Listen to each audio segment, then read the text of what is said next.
नमस्कार. सौ लीला गोळे लिखित शांती ब्रह्म ही श्री एकनाथ महाराजांच्या चरित्रावरची कादंबरी आपण वाचत आहोत. आज आपण 5वा भाग वाचायला घेतो आहोत. नाशिक पंचवटीत आल्यावर या तिन्ही यात्रेकरूंची अंतःकरणे राममय झाली. ते आपापसात बोलायचे थांबले, पण स्वतःतल्या आत्मारामाशी त्यांचा सुखसंवाद सुरू झाला. ही भूमी, इथला कण न कण प्रभू रामचंद्राच्या पदस्पर्शाने पुनीत झाला आहे. ही गोदामाई प्रभुस्पर्शाने उन्नत झाली आहे व ह्या जलाचा थेंबन थेंब पावित्र्य अनुभवतो आहे. धन्य ही देवस्पर्शी भूमी आणि हे जल, असं म्हणून तिघांनी तिथली माती मोठ्या श्रद्धेने अंगाऱ्यासारखी कपाळाला लावली व गोदास्नान करून जलप्राशन केले. चंद्रगिरीला चतुश्लोकी भागवतावर टीका लिहिण्याचा श्रीगणेशा केला होता. पंचवटीतल्या काळारामाच्या मंदिरात गुरु आज्ञेने राहिलेल्या श्लोकावर प्राकृतात टीका लिहिण्यास प्रारंभ करून ग्रंथ समाप्ती केली. प्रभू रामचंद्राच्या साक्षीने त्यांनी पहिला ग्रंथ लिहिला. साहित्याचे पहिले पुष्प ईश्वरचरणी अर्पण केले. ग्रंथ समाप्ती होईपर्यंतचा काळ ते तिघे पंचवटीतच मुक्कामच होते. या तिघांना एकमेकांचा सहवास म्हणजे पौर्णिमेच्या रात्रीसारखा आल्हाददायक वाटत होता. ज्ञानवृद्धीबरोबर सच्चित आनंदाचा साक्षात्कार अनुभवायला मिळत होता. पंचवटीतला मुक्काम संपवून ते त्र्यंबकेश्वरी निघाले. ब्रह्मगिरीवरचा गोदावरीचा उगम, त्या अनुषंगाने गौतम ऋषीची कथा, नीलपर्वत, ही भूमी ऋषीमुनींच्या वास्तव्याने कशी पुनीत झाली आहे याच्या पुराणकथा चंद्रभट सांगत होता. निवृत्तीनाथाच्या समाधीचे दर्शन घेताना मात्र आजोबांच्या मुखातून ऐकलेली कथा एकनाथला आठवू लागली. निवृत्तीनाथांची झालेली गुरुभेट, गहिनीनाथांचा अनुग्रह वगैरे सर्व या परिसरातच घडलेल्या गोष्टी. हा परिसर पावन न झाला तरच नवल. त्र्यंबकेश्वर ज्योतिर्लिंगाचे दर्शन घेऊन आता पुढच्या प्रस्थानाची ठरवाठरवी करायची. तो जनार्दन स्वामी म्हणाले, एका मला आता माझ्या चाकरीवर रजू व्हायला हवे. करता आली तितकी सोबत मी तुला केली आहे. आता ह्यापुढे तुला एकट्यालाच प्रवास करायचा आहे.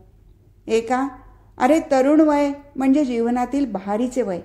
ह्या वयात शरीर आणि मन दोन्ही उत्साहात असतात. अडचणी सोसायची ताकद असते.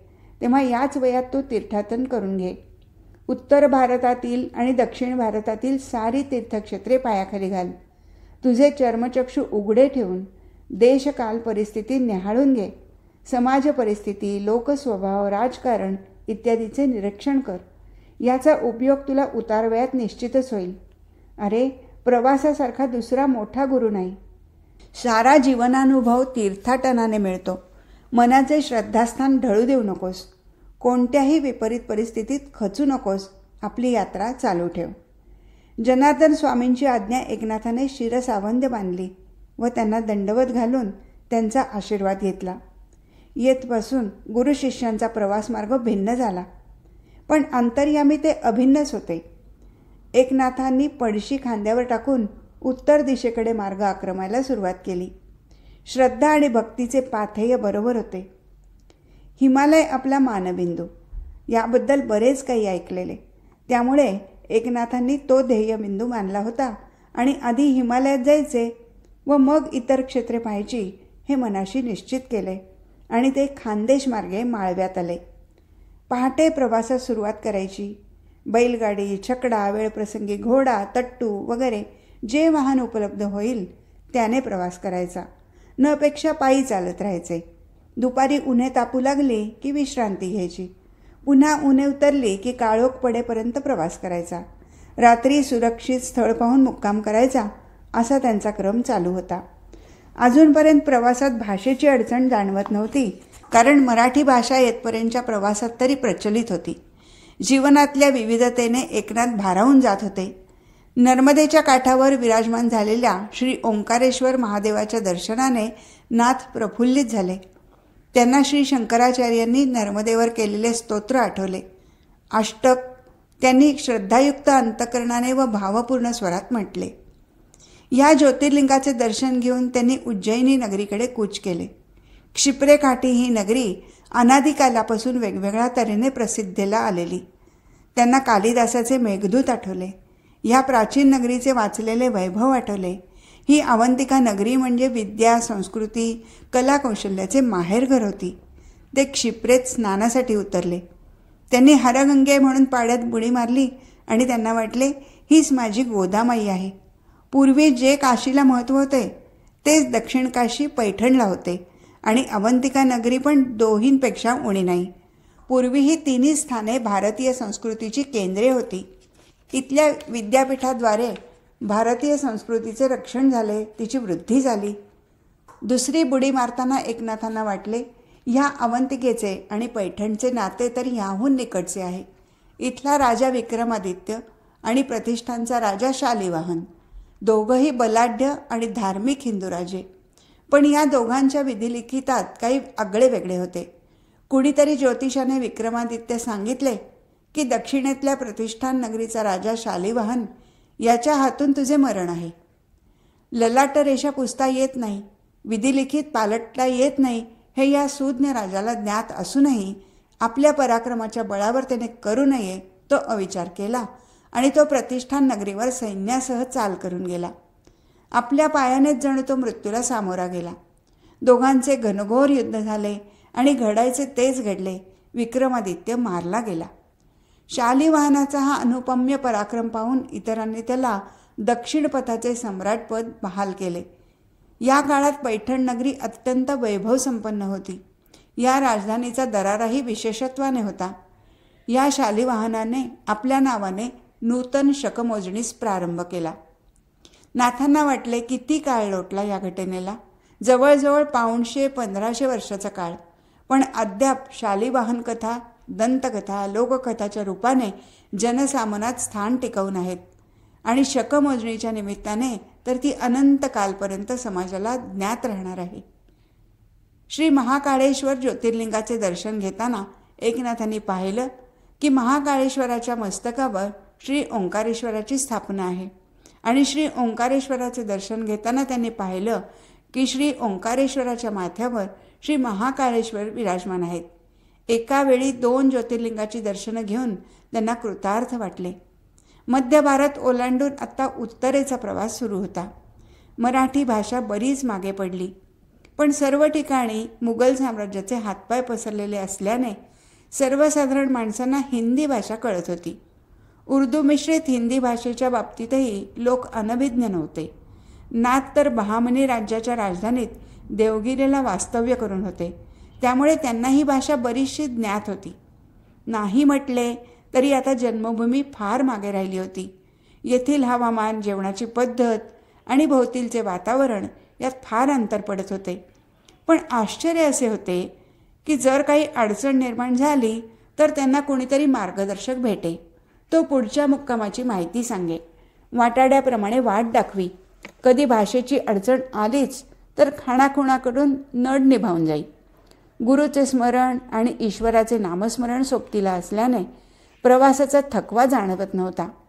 अगर त्याचा बागुलबुवाही वाटत नव्हता. प्रवासाच्या वेळी व्यापक दृष्टी ठेवली की लहान सहान नगण्य अडचणींवर मात करता येते, त्यांचा बाऊ वाटत नाही, हा त्यांचा अनुभव होता. ग्वाल्हेर मागे पडले होते. पुढची वाटचाल सुरू होती. दुतर्फा दाट झाडी असल्याने पाय वाटेला शीण जाणवत नव्हता.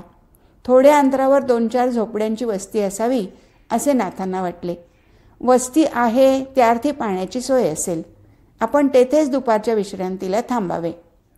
जसजशी वस्ती जवळ येत होती तसतसा आरडाओरडा ऐकू येत होता. भर दिवसा लुटालूट करणं, उभी पिकं कापून नेणं, अगर बायका पळविणं या राजवटीचं नित्याचंच होतं. एकनाथांचे अंतःकरण आक्रोश ऐकून व्यथित झाले होते. आवाज स्त्रीचा होता आणि हाय रे दैया, मोरी गौ को वह कमबख्त घसीट के ले जा रहे हैं म्हणून ती ऊर बडवून रडत होती. नाथांनी पाहिले, दोघेजण गाईला फरफटत ओढत ढकलत नेत होते. गाय हमरत होती आणि झोपडीच्या दारात उभी असलेली गायीची मालकीण घुंगट काढून ऊर बडवून रडत होती. मेरी गैया, मेरी गोमाता, कोई बचाओ, कोई तो छुडाओ. हे दृश्य विलक्षण होतं, हतबुद्ध करणारं होतं. ती माणसे मागे वळून म्हणाली, ए औरत, ज्यादा चिल्लाएगी, शोर करेगी तो तेरे सामने ही इस गाय का खात्मा कर डालेंगे. असं म्हणून त्या मानवी राक्षसांनी गायीच्या मानेवर कोयता ठेवला. नाथांचा जीव हिमपुटी झाला. पारतंत्र्याच्या काळात माणूस किती हतबल होऊ शकतो, तो अशा क्रूरतेला प्रतिकार करायला कसा असमर्थ असतो याचा प्रत्यक्ष अनुभव त्यांना आला. त्यांनी चटकन डोळे मिटले आणि मनोमनी प्रार्थना केली, गोपाळ कृष्णा, तुझ्या गोधनाची काय विटंबना, आणि मी पुरुषासारखा पुरुष असून काय ही माझी कुचंबणा. भगवंता तूच आता धाव. नाथांची प्रार्थना चालू होती तेवढ्यात कोयता उगरलेला खाटीक किंचाळला, अरे यह गौ नाही, सुअर म्हणजे डुक्कर है. दुसरा म्हणाला, अरे सुअर कहा, यह गौ ही है. असं म्हणून त्याने सुरा उगारला तर त्यालाही गायीच्या जागी डुक्करच दिसू लागले. त्याबरोबर दोघे घाबरले आणि म्हणाले, अरे वह औरत नाही, चुडौल है, भागो यहाँ से. असं म्हणून गाईला सोडून ते पळून गेले. ती बाई धावतच त्या गायीकडे आली. गायही त्या बाईकडे झेपावली. ती बाई रडत रडत बडबडत होती, माझ्या कुटुंबाचा आधार असलेली गाय बचावली. तिच्या दुधावरच माझा घर परपंच चालतो. माझ्या लेकरा बाळांना 2 घास खायला मिळतात. देवा तुझीच कृपा झाली म्हणून माझी गऊ बचावली. नाथ मनात म्हणत होते, या बाईचे गायीवर प्रेम नाही तर तिच्यापासून मिळणाऱ्या दुधावर डोळा आहे. गाय म्हणजे आपला मानबिंदू, याची हिला फिकीर नाही. गोवध झाला तर माझ्या कुटुंबाचं भरणपोषण कसं होणार याची हिला काळजी होती. खरंच शेवटी माणूस स्वार्थीच, तो स्वतःच्या पलीकडे काहीही बघू शकत नाही, हेच खरं. घरचा कोणी करता पुरुष अगर बाई गेली की माणूस रडतो, पण गेलेल्या आत्म्याबद्दल त्याला दुःख नसते. तर माझे कसे होणार ह्या विवंचनेने तो रडत असतो, शोक करतो. हेच दुःखदायक आहे, दुःखाचं मूळ आहे. एकनाथांची इथल्या मुक्कामाची इच्छाच नष्ट झाली आणि त्यांनी आपली चाल पुढे चालू ठेवली. त्यांना राहून राहून वाटत होते, पण ती घटना घडली कशी? त्या काटकांना गायीच्या जागी डुक्कर कसे दिसले? प्रत्यक्ष गोमाता असून त्यांना डुक्कर असल्याचा भास झाला कसा? ईश्वरी लीला आगाध आहे, हेच खरं. ऊन रंडणत होते, पण माथ्यावर झाडांची सावली होती. क्वचित वैराण पाऊलवाटही तुडवावी लागत होती. आपल्याच नादात नाथांचा मार्ग संपत होता. मागील दृश्याने भूक तर नष्टच झाली होती, पण विश्रांतीसाठी थांबावे असेही वाटत नव्हते. प्रदेशात मोरांचे वैपुल्य होते. उज्जैन सोडल्यापासून मोर हाच जणू प्रवासातला सोबती होता. मोरांचं नृत्य पाहत कुठेही क्षणभर उभे राहावे. त्याचा तो बहुरंगी आकर्षक पिसारा उमलला की आकाशातले इंद्रधनुष्य खाली उतरल्यासारखे वाटायचे.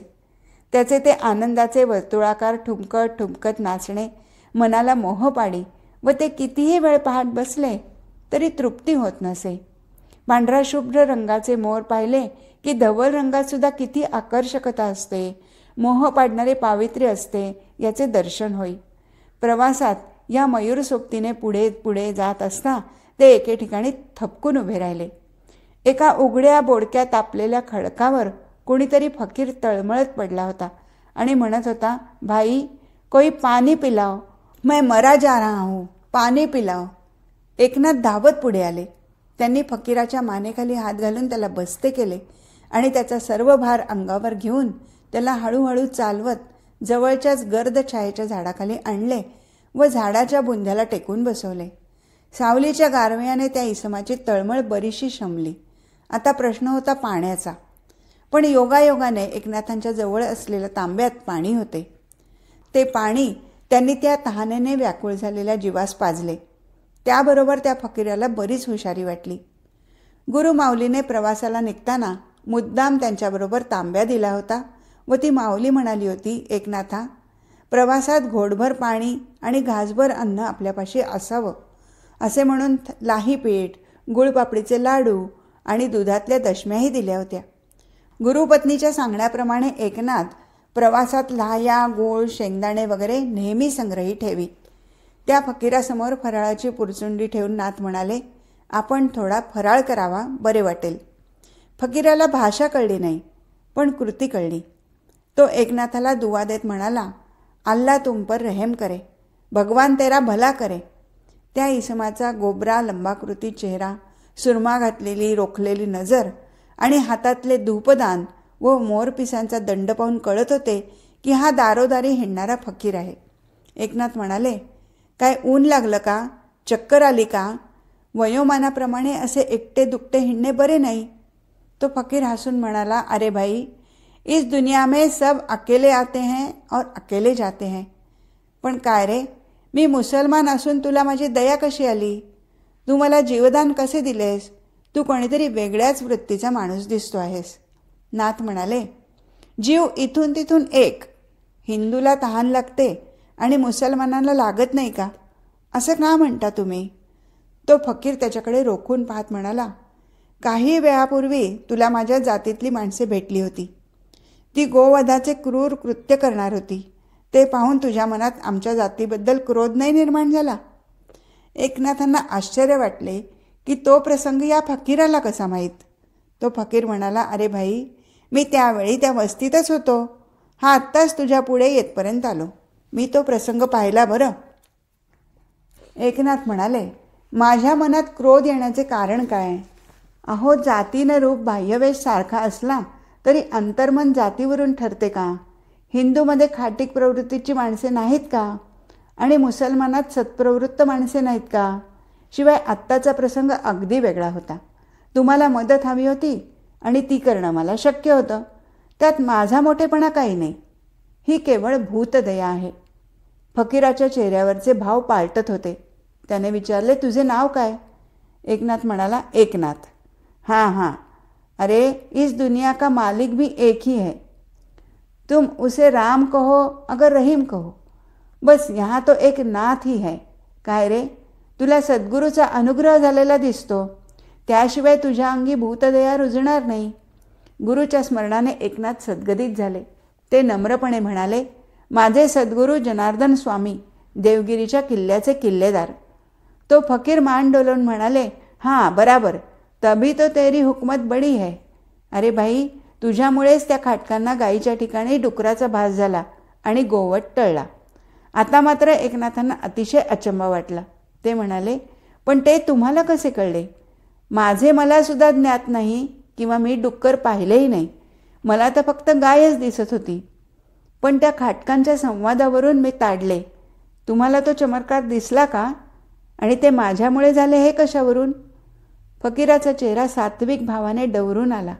तो म्हणाला, अरे तू डोळे मिटून गुरुस्मरण केलेस, भगवन नामस्मरण केलेस, त्या पुण्याईने चमत्कार घडला. आता मात्र एकनाथांची आश्चर्याने जणू वाचाच बसली. हा फकीर मनकवडा दिसतो, त्याशिवाय याला माझे चिंतन कसे कळले? एकनाथ एकटक अनिमेष नेत्रांनी त्या फकीराकडे पाहत होते. त्यांना फकीराच्या जागी गुरु जनार्दन दिसू लागले आणि क्षणात गुरुच्या जागी शूलभंजन पर्वतावर पाहिलेला मलंग दिसू लागला. फकीर, जनार्दन, मलंग जणू त्यांच्याभोवती या त्रयमूर्तींनी फेर धरला होता. आणि बघता बघता त्यांना हे तीन चेहरे एकत्र झाल्यासारखे दिसले व तिथे दत्तात्रेय भगवान अवतीर्ण झाले. त्यांची आशीर्वादात्मक स्निग्ध नजर पाहता पाहता एकनाथाचे देहभान हरपले. ते जागृत झाले तेव्हा तिथे कुणीही नव्हते व ज्या वृक्षाच्या छायेखाली ते उभे होते तो औदुंबर होता.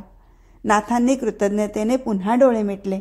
हे भगवंता, गुरुराया, माझ्यासाठी किती कष्ट सोसशील. तुझे सान्निध्य अहर्निश आहे हे दाखवण्यासाठीच तर तू ह्या फकीराच्या वेशात इथे आला नाहीस ना. एकनाथाचे मन फारच हळुवार झाले. ते औदुंबराखालीच विश्रांतीला थांबले. मथुरेला आल्यावर तर एकनाथांचे सारे भावविश्व उच्चंबळून आले. सारे भागवत त्यांच्यापुढे जणू साकार झाले.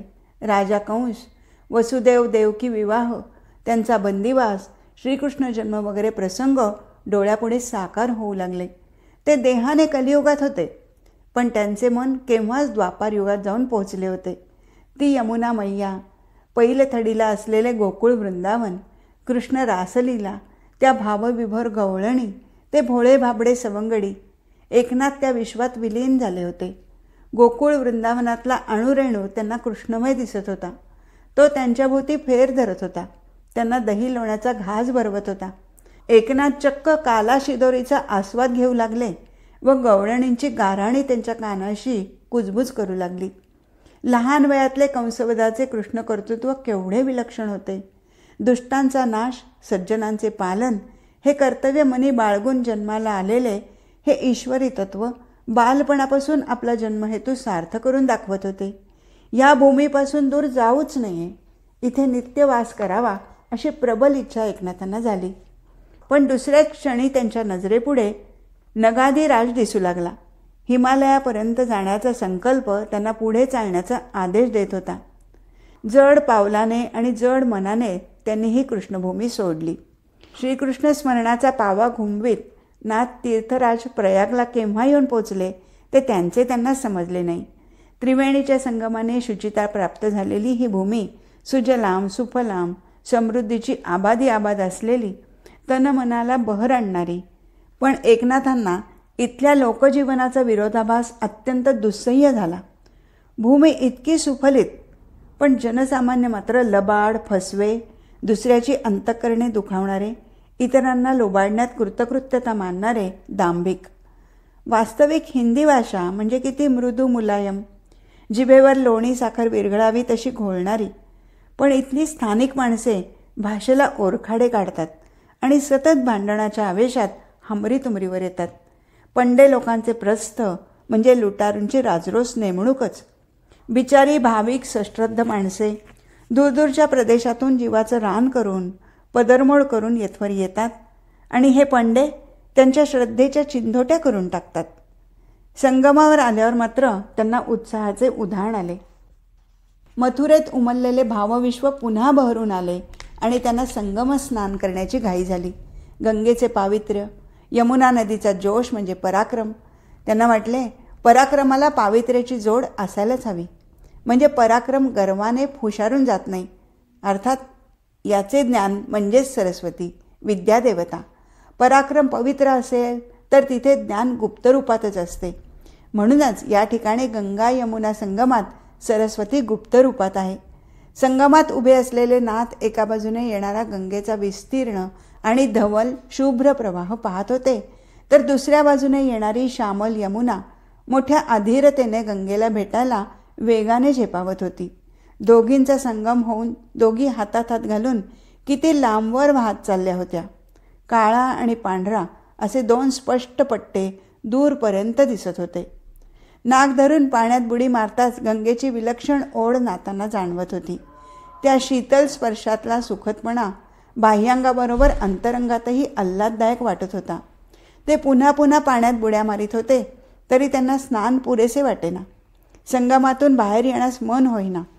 बरोबर आलेला पंडा मात्र तीर्थस्थानावर सोडलेल्या वस्त्रावर डोळे ठेवून उभा होता. त्याची पुंडाई या पवित्र संगमाच्या पार्श्वभूमीवर हिडीच दिसत होती. निसर्ग आणि मानवात इतकी तफावत असू शकते का? हे प्रकरण इथे संपलं. हरिओम तत्सत.